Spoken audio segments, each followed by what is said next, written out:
The Bangko Sentral has always said it stands ready to intervene should market unrest spill over to the real economy. The question is, how soon will they have to step in? Beverly Natividad reports.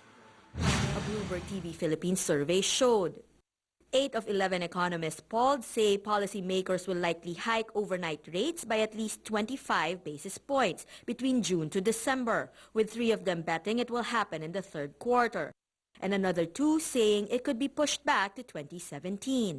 We expect the first hike or the only hike to probably happen towards the end of the first half.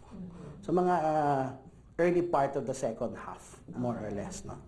So that's why we're expecting that quarter hike to eventually happen. Most economists are confident that the inflation rate will keep within the BSP's 2 to 4% estimate, giving policymakers enough elbow room to manage liquidity and interest rates.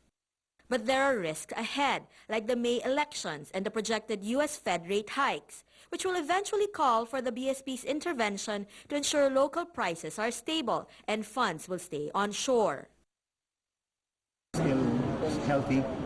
It's not something to be inflation rate. It's not something to affect us in an adverse way. So they will also have to look at the Fed. They'll have to look at all the other global economies. If suddenly all these economies start chugging more actively, then and interest rates elsewhere start moving up, obviously the BSP has to react and raise rates as well.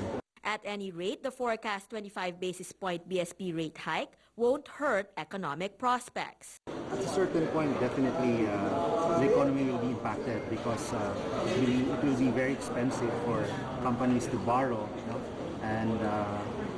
and definitely the economic activity will slow down because of higher expenses on the part of manufacturers and also consumers. But to the extent that it will be wreaking havoc on the economy, at this point in time, inflation is still healthy.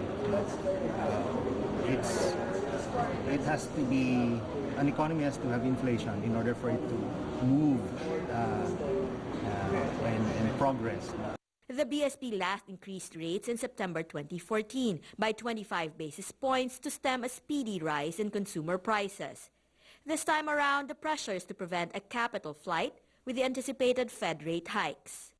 Beverly Natividad, BloombergTV Philippines.